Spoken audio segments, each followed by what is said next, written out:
नमस्कार दोस्तों, हमारी आज की कहानी है समझदारी। दीदी, आपका यह एहसान मैं कभी नहीं भूल सकती। आपके पैर भी धो धोकर पी लूं तो कम है। आपने जो हमारे लिए किया है वो चुकाया नहीं जा सकता। धानी ने अपनी ननद सुरभि से फोन पर कहा। धानी की भीगी आंखें उसकी खुशी को बयां कर रही थी। धानी, कैसी बातें कर रही हो? अपनों पर एहसान कैसा? यह तो मेरा फर्ज था। मैंने वही किया जो सही था और करना चाहिए था। सुरभि ने कहा। नहीं दीदी, आपने मम्मी जी और मुझ में से मुझे चुना। मम्मी जी आपसे नाराज भी होंगी, धानी ने कहा। धानी, मम्मी की नाराजगी तो जल्द ही दूर हो जाएगी। आज चाहे मम्मी को बुरा लगेगा और दुख होगा, लेकिन वक्त के साथ उन्हें भी समझ आ जाएगा कि सुरभि ने जो भी किया बिल्कुल सही किया।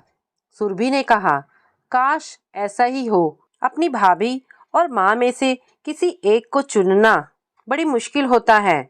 भाभी चाहे कितनी ही सही हो, आपके लिए कितना मुश्किल रहा होगा, धानी ने कहा। धानी, चुनाव मम्मी और भाभी में नहीं, सही और गलत में था। परीक्षा तो थी, लेकिन मैं इसमें पास हो गई, सुरभि ने कहा।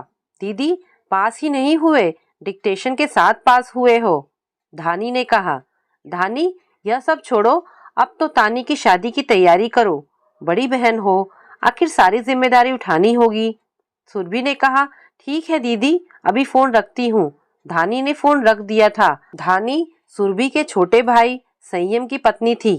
संयम को अपने कॉलेज की एक लड़की पसंद थी और वह उसी से शादी करना चाहता था, लेकिन सुरभि की मम्मी को वह लड़की बिल्कुल पसंद नहीं थी।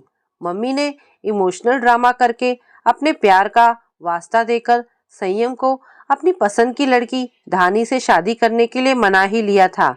संयम ने भी धानी से रिश्ता जुड़ते ही अपने पुराने रिश्तों को दिल की गहराइयों में दफन कर दिया था।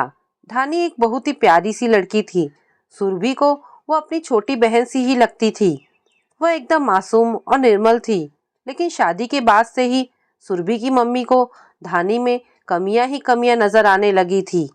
बेटे की माँ से सास बनते ही न हम महिलाएं इतनी कठोर क्यों बन जाती हैं। धानी की अपनी सास को खुश रखने की सभी कोशिशें विफल हो जाती थी।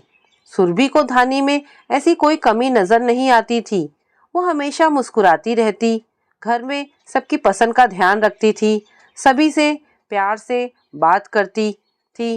घर का काम भी काफी हद तक उसने संभाल रखा था, लेकिन सुरभि की मम्मी को उससे शिकायत ही रहती थी।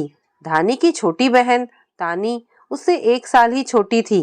धानी की शादी के बाद तानी के लिए लड़का ढूंढा जाने लगा। तानी की बात सुरभि की मम्मी के दूर के रिश्ते की बहन के बेटे से चल रही थी। घर वर सब बहुत ही बढ़िया था। लड़के वाले को लड़की भी पसंद ही आ गई थी, लेकिन अपनी पूरी संतुष्टि के लिए लड़के की माँ ने सुरभि की मम्मी को फोन करके धानी के व्यवहार आदि के बारे में पूछा।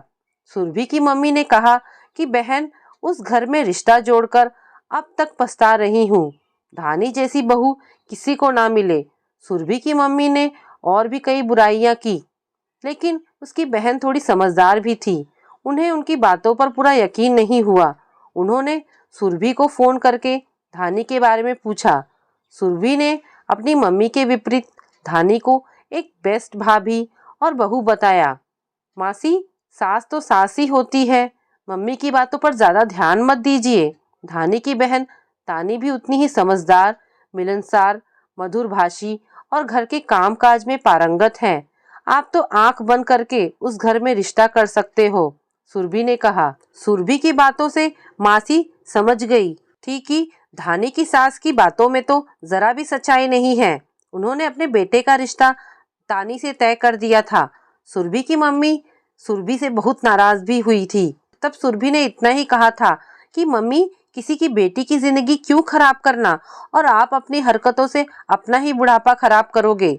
आज नहीं तो कल आपको अपनी गलती का एहसास होगा। सुरभि की छोटी सी समझदारी ने सुरभि और धानी का रिश्ता मजबूत किया और साथ ही तानी को एक बेहतर जीवन साथी मिलवाया।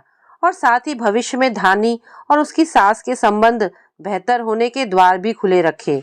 तो दोस्तों, आपको ये कहानी कैसी लगी मुझे कमेंट करके अवश्य बताएं। धन्यवाद दोस्तों।